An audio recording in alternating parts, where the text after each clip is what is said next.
Well, here's the proof, interplanetary climate change, which is NASA's hottest secret.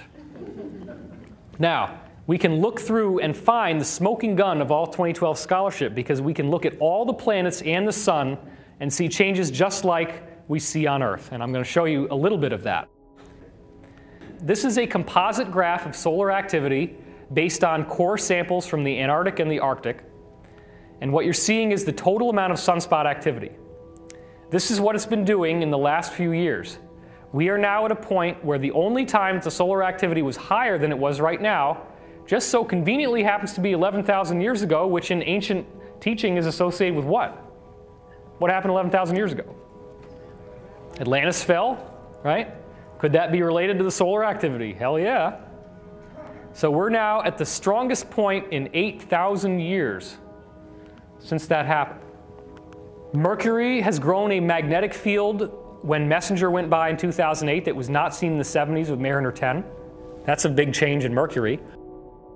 Venus has had a 2,500% increase in this green glow on the night side that you can see there. That's active oxygen. So the atmosphere of Venus is changing back into something that's breathable.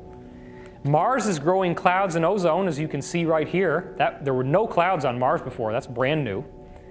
The polar ice caps are melting on Mars, and they're actually calling it global warming in the mainstream media. But there's no SUVs on Mars, not that I've ever seen. Jupiter is having these white ovals that were disappearing between 97 and 2000, 3 of them, and then they all meld into one. And this scientist, Dr. Philip Marcus, believed it would cause Jupiter to warm by 18 degrees in only 10 years. Now, if that happened on Earth, what would happen to all life on Earth as we know it? Toast. It's toast. So there's a massive global warming going on with Jupiter. That was the prediction based on what would happen in 2000. That's about the time he did this prediction. He said 10 years. Look at what happens 8 years later. Jupiter is having raging thunderstorms and global upheaval. Towering storms more than 100 kilometers tall. The rare storms, a sign of recent turmoil on the planet. And here's the picture. These bright hotspots were never seen before. This is extra heat that shouldn't be there, and the colors of the rings are changing. Then you go out to Saturn, you're seeing this plasma torus that's grown. All this red area wasn't there before. That's all this charged energy coming from the sun. Jupiter also has one around it, which I just didn't have time to show you in this presentation because we had to shorten it. You're seeing massive X-rays coming out from near the equator of Saturn. That's also a new phenomenon. Again, you're seeing a hot spot, just like the one I just showed you on Jupiter, the raging storms, the global upheaval in 2008. Same thing happened in 2004. Where the heck did all this energy come from? The planet just goes, energy comes out. It's amazing. Uranus, as of 1986, looked like green pea soup with hardly any peas, just the green part. Nothing to see. It's just very flat. Now, this is false color, so that's why this is brighter than this. We're not so much concerned about the color, we're concerned about these little guys, because that's what we didn't see before. These are huge storms. Now remember also, Voyager 2 swept by Uranus, so it saw the whole planet. It didn't just see the side that we see. So even with a satellite going past, we're now seeing all these storms that were not there before. And you're starting to see that happen. It was called featureless as a cue ball, but now Eric Karkoschka is saying, really big changes. Now this is more typical of NASA, when NASA says, ground-based observations show seasonal brightness changes, not well understood. Oh, moving on. They try to downplay this stuff. But this is interplanetary climate change. This is something that's happening to every planet. And all they do is they tell you that it's based on the tilt angle of the axis to the sun. The sun is heating it up because the pole is tilting or because the equator is tilting. And whatever the planet is doing, they just alter it for that planet and say, oh, well, it's got to be caused by the tilt angle of the planet relative to the center of the sun. Not so. Neptune, 1989, relatively few bright clouds. But between 96 and 2002, there's a 40% increase in brightness in the near-infrared range. This is very significant because, obviously, this could not be caused by anything we normally understand. And it's the same thing that's happening throughout the rest of the solar system. It's all doing the same stuff. What you're going to see now is a description, a visual description of how it's been changing. So check this out. You watch down here, you can start to see how it grows over just 6 years. So that's phenomenal. I mean, that's like turning on a lampshade and having light suddenly burst out of the planet that wasn't there before. The near-infrared range is not visible to the eye, but it's just above the visible level. So it's within the spectrum of what can be seen if you had the right eye to see it. So you can do that with a camera, you just can't do it with the naked eye. Now, Pluto is experiencing global warming even though it's moving away from the sun. There's been a 300% increase in its overall atmospheric pressure.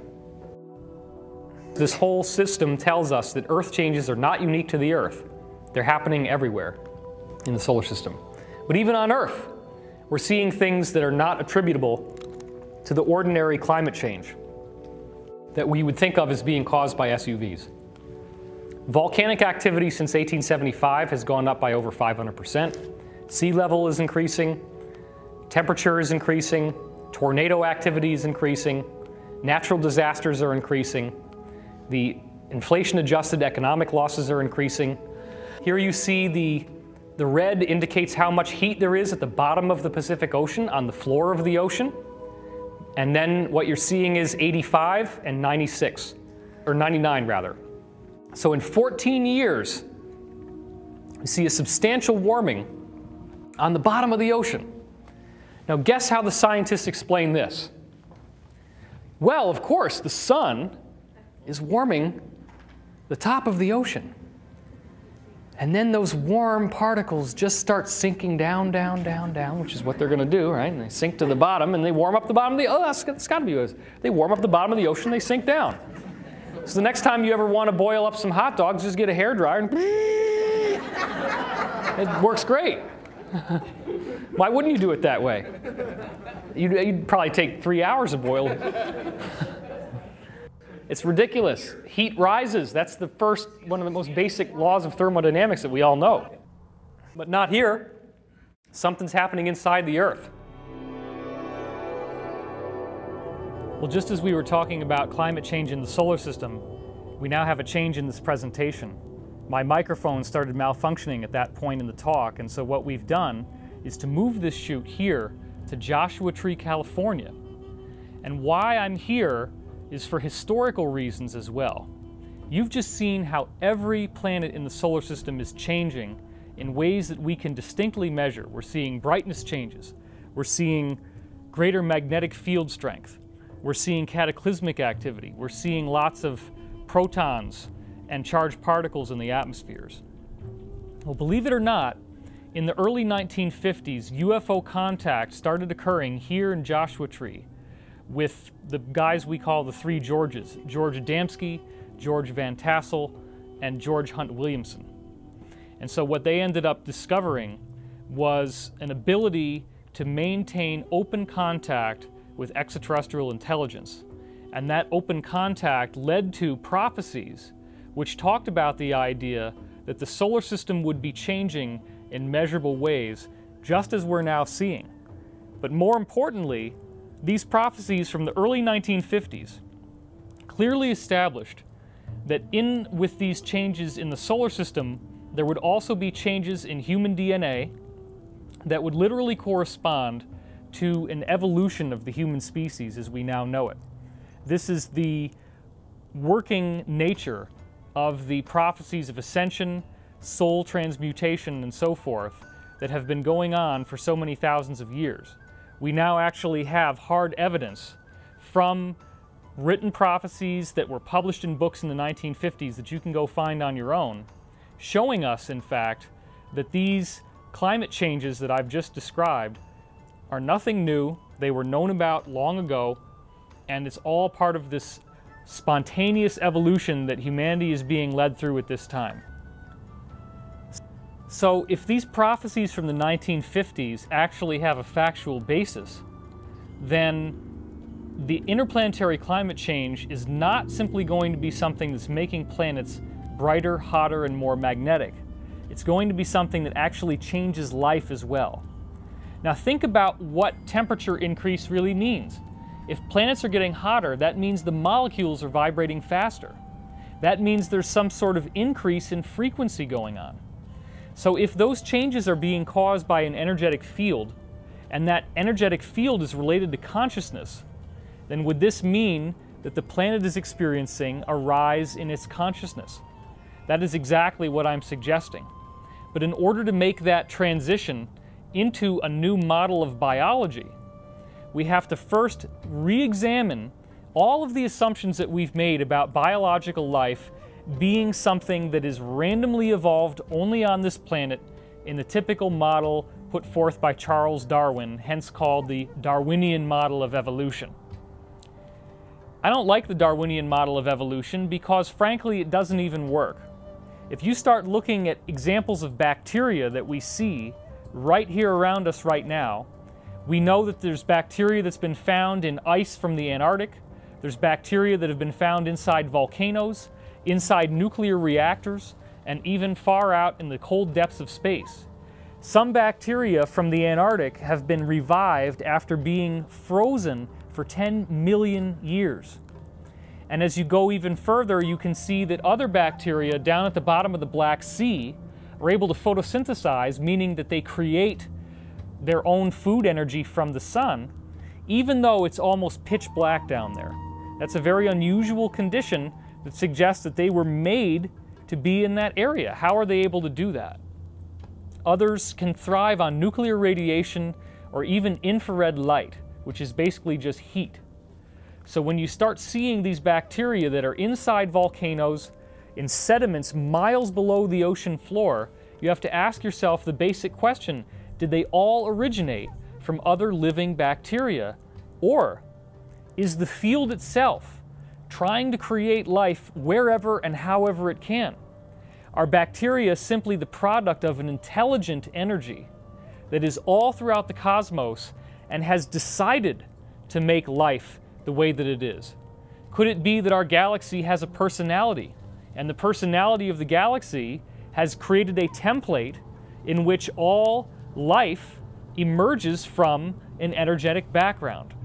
If you look at the work of Dr. Chandra Wickrama Singh, he found that the organic material that comes off of comets is biological in nature. In other words, comet dust has bacteria in it.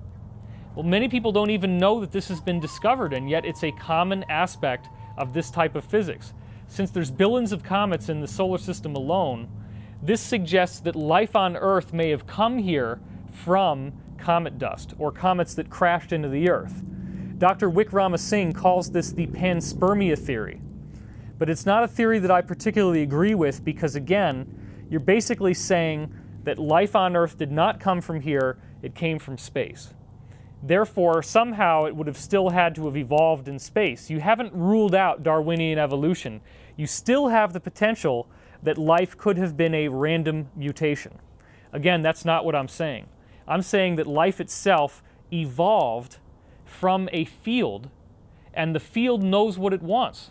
So when you're dealing with the chicken or the egg paradox, the answer is it's the chicken and it's the egg, because the chicken and the egg exist together as a template in the field, both of which are ready to spontaneously emerge when the time is right. So believe it or not, I first read a book about Dr. Francis Crick's discoveries that DNA was too complex to have evolved randomly when I was in 5th grade. A friend of mine showed me that book that he'd found in the children's section of the library. Now, I find it fascinating that mainstream science and the mainstream media has known about this ever since the early 1980s, which is when I found out about it. And yet, in all that time, we never hear it discussed that the actual founder of DNA himself, one of the two fathers of all the science that led to us discovering that DNA even exists, is on the public record saying that it's way too complex to have evolved by random chance. It's as if the entire Encyclopedia Britannica fell out of the sky one word at a time, and all those words happened to fall in such a way that they arranged together to make every sentence and every paragraph and every page of the entire encyclopedia. So then you have people that say, well, if you're intelligent design supporter, then that means that you only believe in the Bible that God created the world 7,000 years ago, and that man and dinosaurs, if there were even dinosaurs, would have had to exist on the Earth at the same time. Or you're on the side of science and you believe only in Darwinian evolution. Again, the man who discovered DNA is telling us that's not the way it works. He's telling us DNA is so complex that it has to be part of some sort of intelligent design. And the most fascinating discovery he made concerns the actual dust in our galaxy. If you were to simply release bacteria into space, they're going to give off a light signature. It's called a spectrographic signature. Well, he looked at the light signature of the dust that's already there in the galaxy from where we are on Earth to the center. And he found that the dust in the galaxy has the same spectrographic signature as living bacteria. In fact, 99.9% of all the dust in the galaxy has the same signature of light as living bacteria in space. That could mean that everywhere we look throughout the galaxy, we're seeing dust that is actually little critters that are alive. And the reason why is because that's what the galaxy is doing. So if you think about it, this is Howard Hughes' worst nightmare, that space could be filled with germs, as you see in this headline. Howard Hughes, of course, helped finance the Integratron, which is a device that was allegedly built with cooperation from extraterrestrials through George Van Tassel. We're going to get to that in a minute. That's part of why we're here filming in Joshua Tree to end this video. As you see in this headline from the mainstream media, in this case UK Daily Mail Online, it says the space dust that created human life has been found in another solar system. So this is another example of how the mainstream media is starting to trickle out this scientific evidence that suggests that bacteria could be just cranking out from the field itself everywhere. In other words, the field takes any given molecules in a certain area and spirals them together to make DNA. DNA is the product of the field. The field literally wants to make DNA because DNA is the wave that is inside energy throughout the entire creation as we know it. One of the ways you can look to see that this might be true is to simply study what happens when you fly things up into outer space and see if there are energetic changes.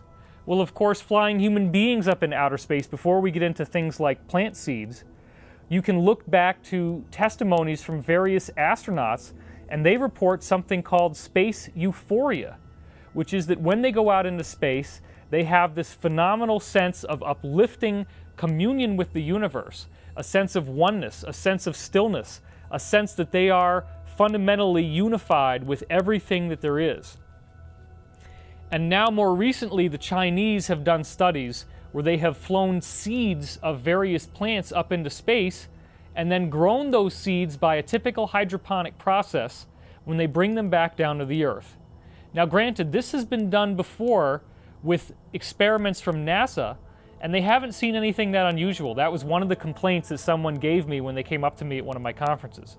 I would like to point out, though, that the NASA probes are typically made of aluminum, and we know that these torsion fields, as the Russians call them, the energy of consciousness itself, can to a large degree be shielded by aluminum and PVC plastic.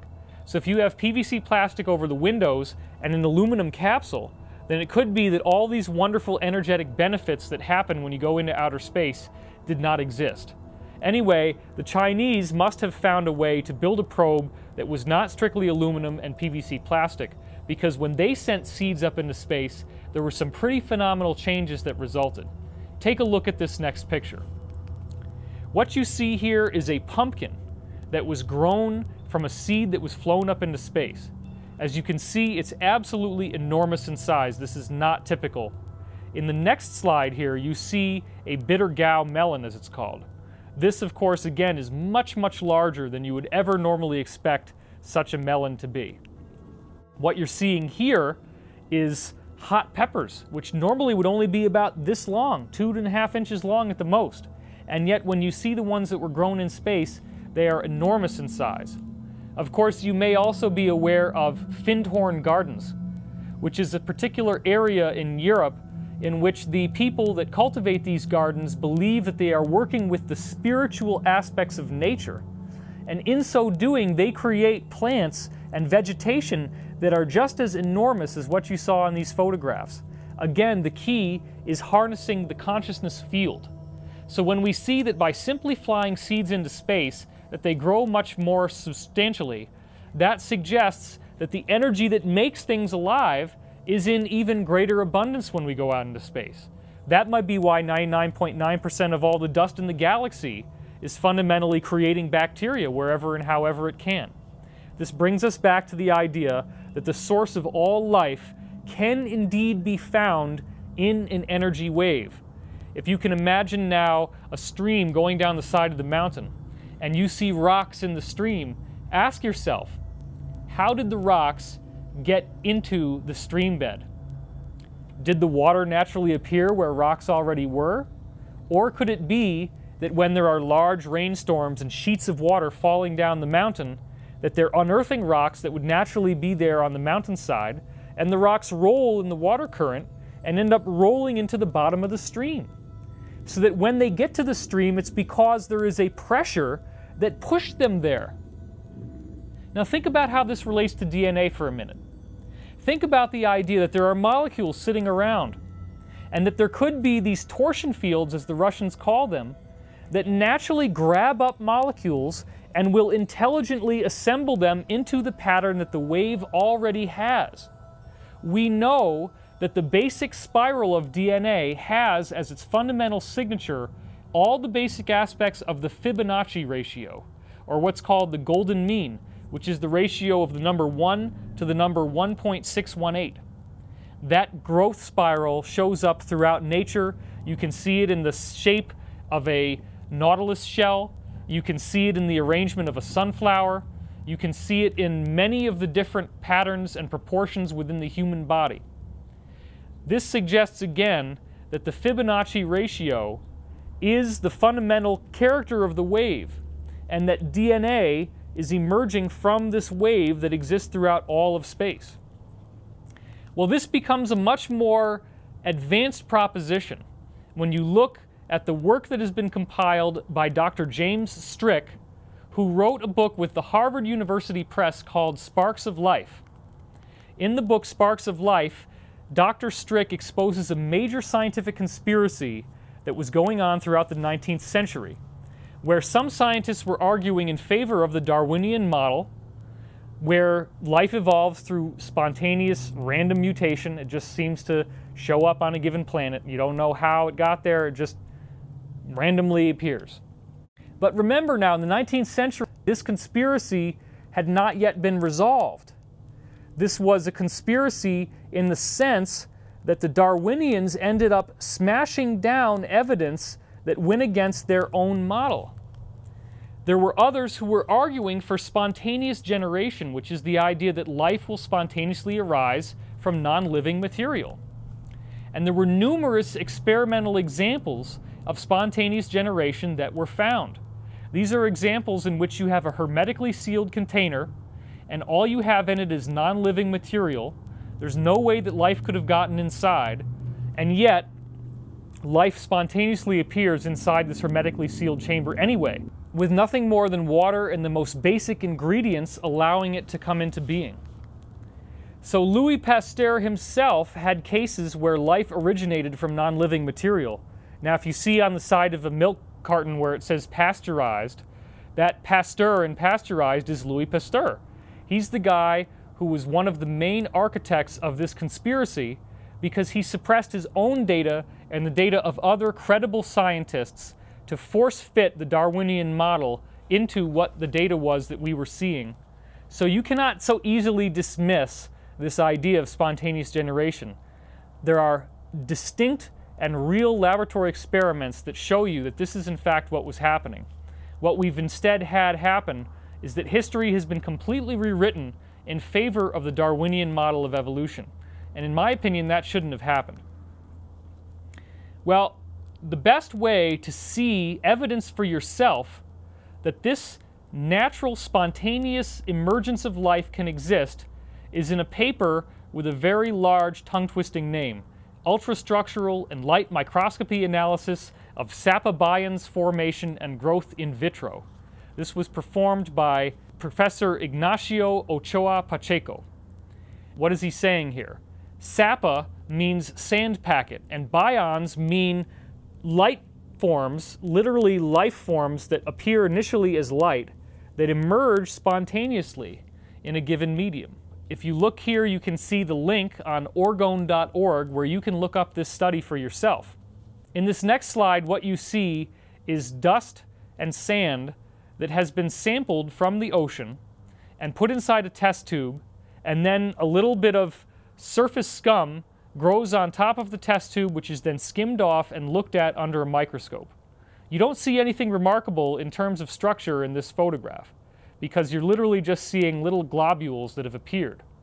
The key in Pacheco's experiment was that you had to heat the sand to white-hot luminescence first.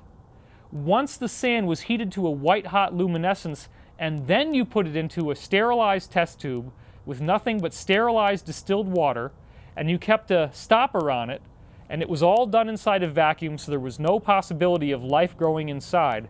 Then what you do is you look at the skin, or what Pacheco calls the surfactant, that grew on top of the water. You skim that off, and you look at it under a microscope, because what you're looking for is to see if in fact little critters grew in a non-living environment. We'll take a look at this next image. What you're seeing here looks almost like a brain. You can clearly see there are two lobes, that they are basically bilaterally symmetrical, meaning that they look the same on both sides, and it clearly appears to be some form of living microorganism. This blows me away even more, because what you're seeing clearly looks like a leaf coming from a sea vegetable form of life. You can even zoom in closer to that leaf, as we do in this next picture, and now what you're seeing is complex cellular organization within the leaf itself. You can clearly see that this is a biological life form. In this next image, you see what looks like a red blood cell, very obviously biological, and what you see in this next image is something similar to a white blood cell, where it actually has what appears to be a mouth on the front. Clearly a living creature. Now finally, this takes the cake for me. What you're seeing here looks like a little spiny porcupine that floats around in the sea. Those little spines on his body form a defense system so that if somebody else tries to eat him, they can't. And if you look, you can see that he has a little mouth at the front, and that obviously seems to be where his head is. So this is a complex, multicellular organism that has emerged from nothing more than sterilized beach sand and distilled water, allowed to sit there for 5 days, have a little scum grow on top of the water, and analyze it under a microscope. Where did this little guy's DNA come from? How did he emerge in that test tube? Look, all I'm saying is something very simple and straightforward. The DNA that grew inside the nuclear reactor, the DNA that grew inside the volcano, the DNA that grew miles below the ocean floor, the DNA that survived for 10,000 years in a deep freeze inside the Antarctic ice, the DNA that grows in space, the 99.9% of all dust in the galaxy that has the spectrographic signature of bacteria, it all appeared from the field, which then takes the existing material around itself, in this case, the raw materials that you can find in beach sand, and the basic hydrogen and oxygen structure in water, and then intelligently spirals life into being. For me, this is a revolutionary discovery that is further in support of what Dr. Francis Crick was saying, that DNA could not have evolved by random chance. Well, if that hasn't blown you away, check this out. National Geographic published a study on February 15th, 2009, and it absolutely amazed me, because what they showed was the actual proof that identical creatures are appearing at the north and the south poles of our Earth and nowhere else. To be specific, this was called the International Census of Marine Life, and what they found in this census was that there were 235 identical species of creature that were found at the North and the South Pole, but nowhere else on Earth. Finding so many species inhabiting both poles startled the scientists, as National Geographic said. Among other species that were found on both poles included whales, worms, and crustaceans. Exactly where these species came from and how they ended up a world apart with comparatively warm oceans in between remains a mystery, the scientists said. And that's a direct quote from the article. So what they don't understand is that the field is creating these life forms. Some scientists actually tried to say that ships may have been taking in ballast, meaning water, to weigh them down at the North Pole, sailing to the South Pole, and then releasing the ballast, and that this is how the creatures went from pole to pole. Well, that was actually examined, and they found that there are no ships that are traveling that way that could account for this. What you're simply seeing is that the Earth has this energetic engine that's cranking out life forms at the poles by the same process, and those life forms only appear there and nowhere else. Well, if you look at this first picture, what you're seeing is called Limacina helicina. This is a creature that only appears at the pole, has a very unique and interesting structure. The bottom of it looks almost like it's a snail shell, but then the top of it appears to be some strange form of jellyfish. This next creature that you see here, again, only appears at the poles, has a very interesting, almost angelic look to it.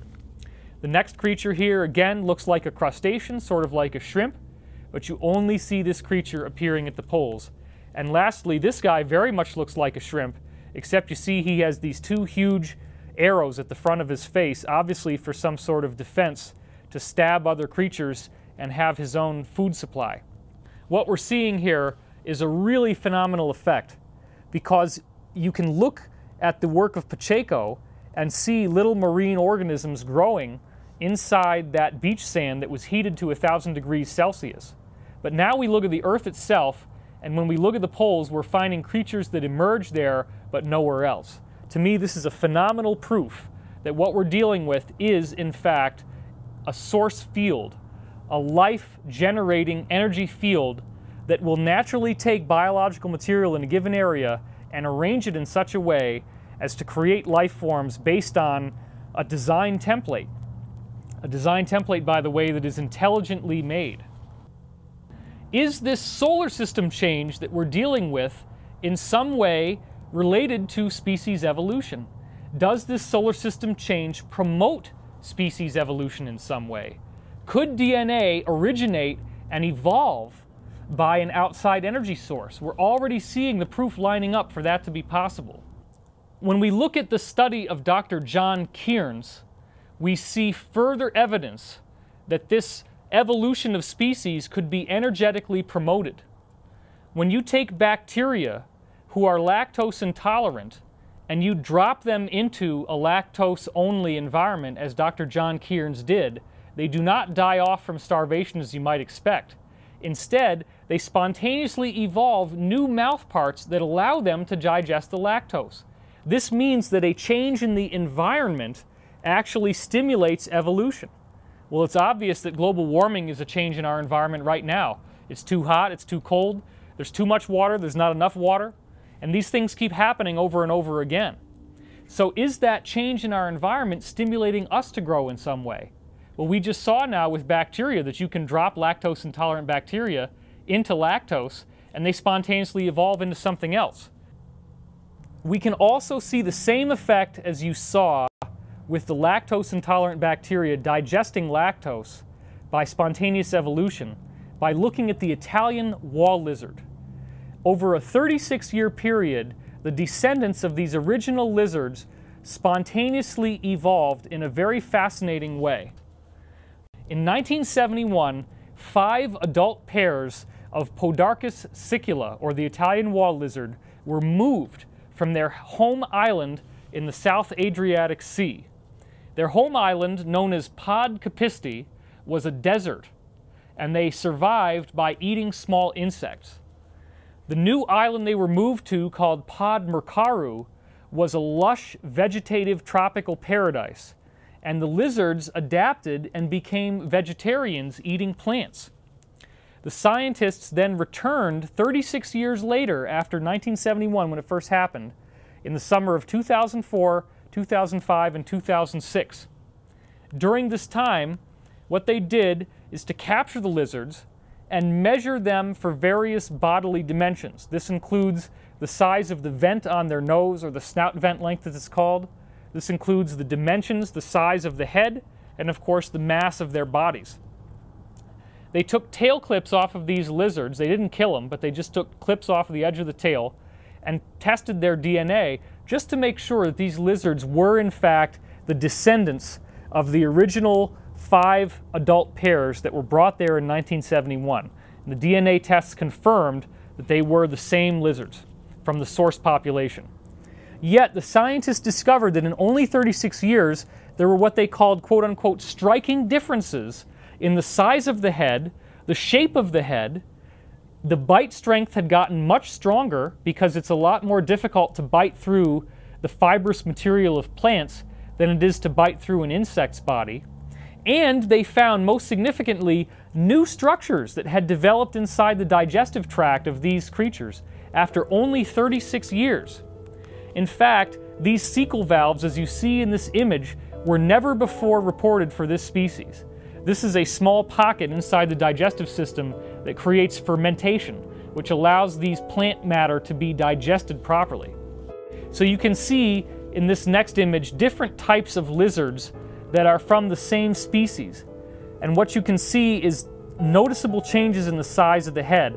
I show you this image just so that you can get a grasp on how big the head could become from a creature that already had a smaller head in the past. Again, this is a spontaneous evolution. It occurs over only 36 years of time, and we're seeing adaptive changes that allowed these insects to be able to eat plants. They also stopped the instinctive behavior of defending their territory. This is very interesting because it suggests that the vegetarian diet helps to reduce aggression. The behavior of the lizards actually changed when they no longer had to kill living things for their food. They stopped being so aggressive. So this is a really phenomenal study for me. You see this little guy and you wonder how in the world simply changing his environment could have made his biological nature change so much. Another example of the same type of effect was found with the humble lizard known as Anolis sagre, or what most of us would call the anole. You can actually buy these little guys as pets in the pet store.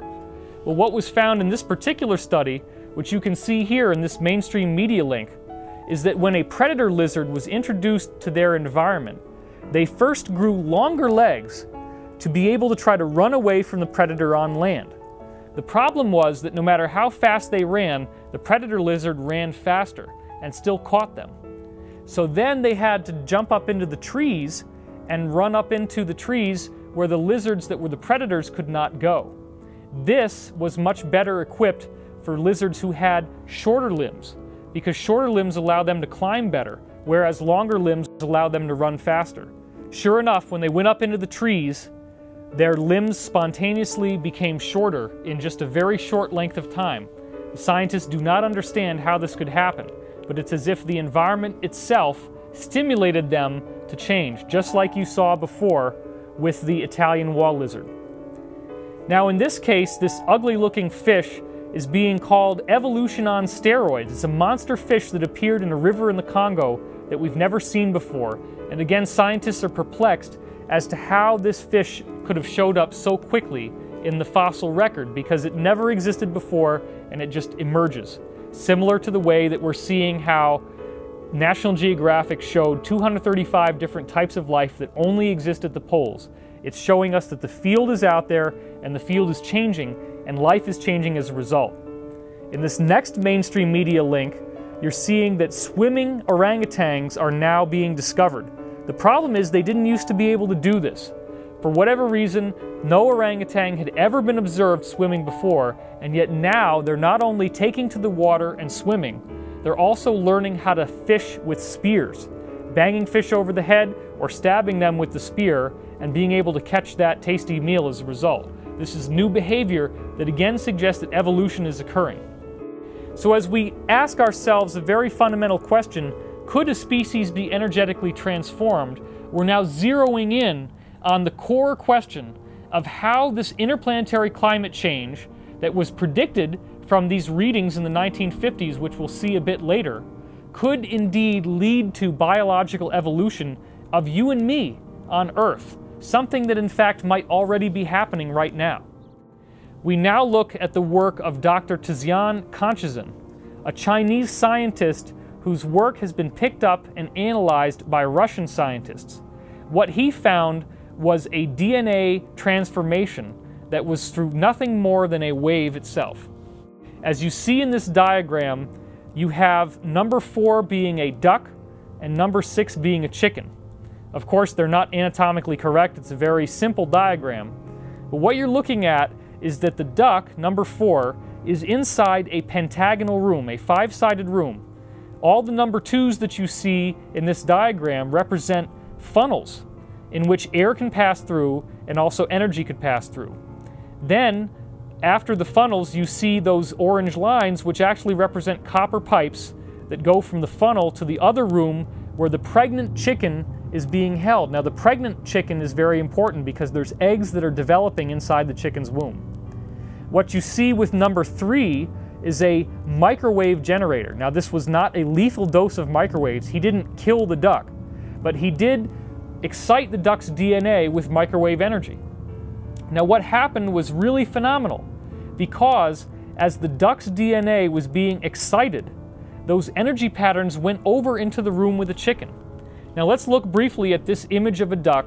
You can see that the duck has a long beak, it has a long neck, it has large internal organs, and if you look down at the feet, you can clearly see that there's webbing between the toes.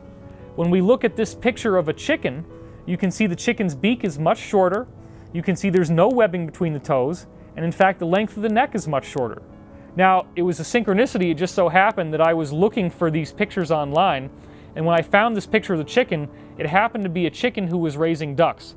Now, of course, when the eggs hatched, they didn't look exactly like ducks, but what they did look like was really phenomenal. As you see in the next picture, there's webbing on the feet, and in fact they were called duck hens. The webbing grew on feet of eggs that were laid from a chicken. Chicken feet don't have webbing. Chicken feet are supposed to have naked toes. And as you look in this next image, you can clearly see that the head of the duck hen looks more like a duck than it does like a chicken. In fact, we have some very specific statistics we can look at here in which 500 eggs were zapped through the chicken. Of those 500 chicken eggs that were zapped, 480 of them actually hatched. 80% of the eggs that hatched had a flat duck-shaped head as they developed. 90% had a shift in the position of the eyes where the eye actually moved back on the skull to the position it normally would be on the head of a duck. And 25% of them actually had webbing that grew between the toes. This is phenomenal because what it shows is that the genetic material of the chicken was spontaneously rewritten inside the womb so that when those eggs laid, they became half duck, half chicken creatures.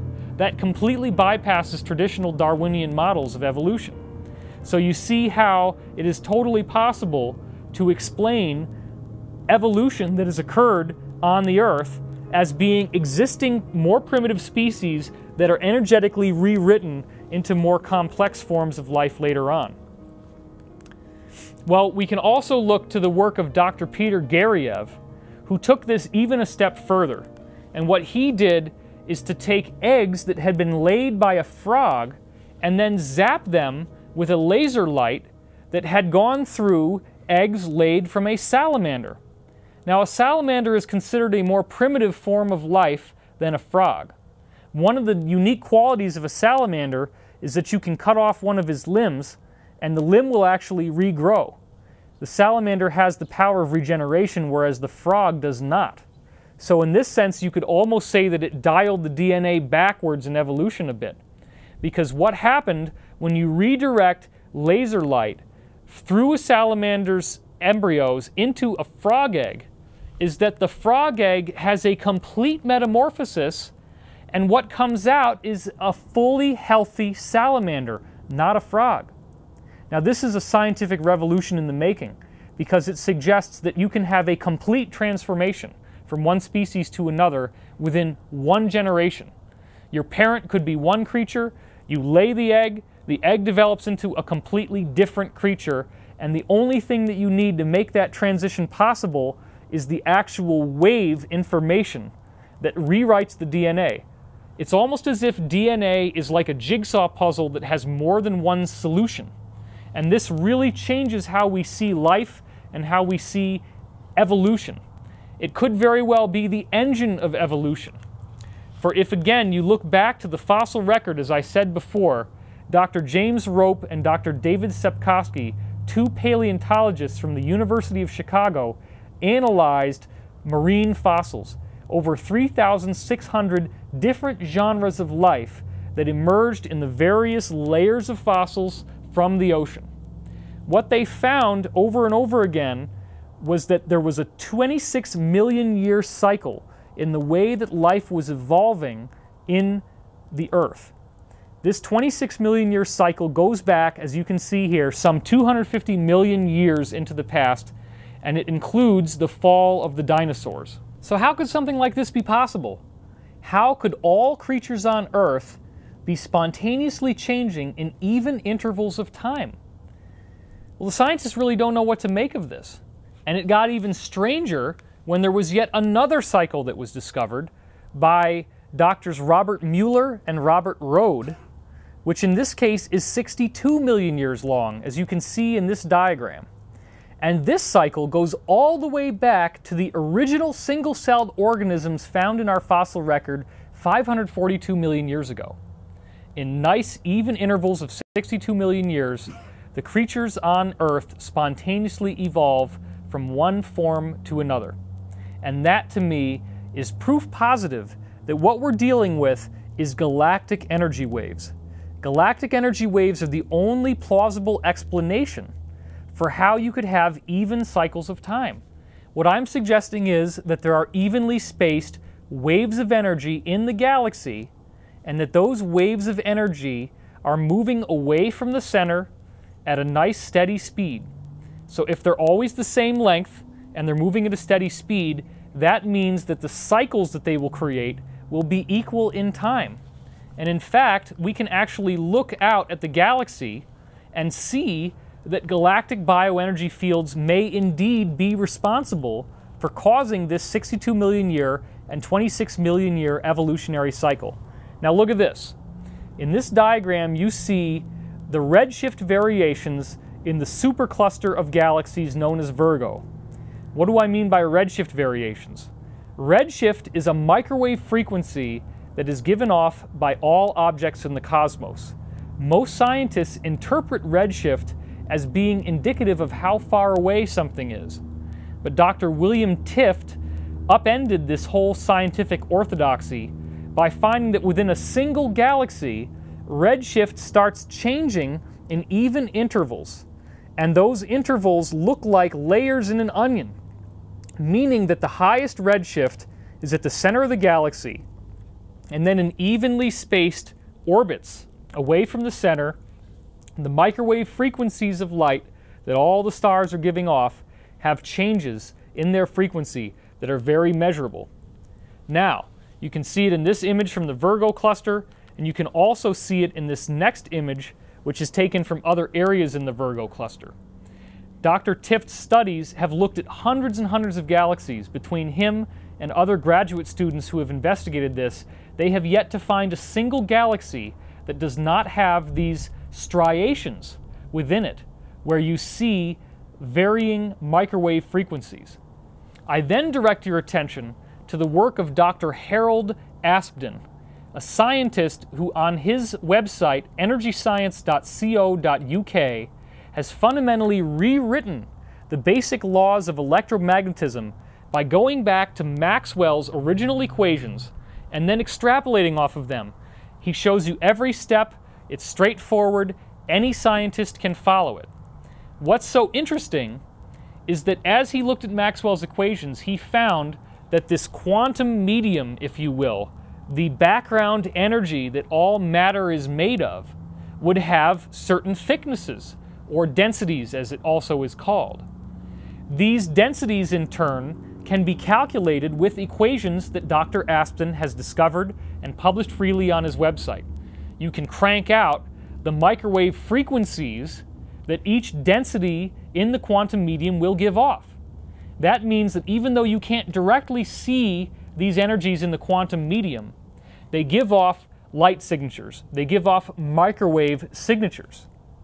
Well, this is what's so fascinating, because when Dr. Aston went back and looked at Dr. William Tift's microwave frequencies of redshift that he found in galaxies, those frequencies in the little striations that you see in the galaxy, shaped like an onion, are identical to the variables that Dr. Aston's equations cranked out. That means that we have a theoretical foundation that was built first that says that the quantum medium has different levels of density, different planes of existence, if you will, where the basic qualities of matter and energy might even change. And he found that they really do exist in these waves in the galaxy. So we already know that the waves are there. They have been observed in every galaxy that has ever been looked at, well over 200 of them so far. They have been calculated theoretically. We have the equations. And now we're seeing that our solar system is undergoing climate change, and that climate change seems to be due to this expanding ripple of energy that's coming into the solar system. Well, that expanding ripple of energy could be coming from a wave that emanates from the galactic center.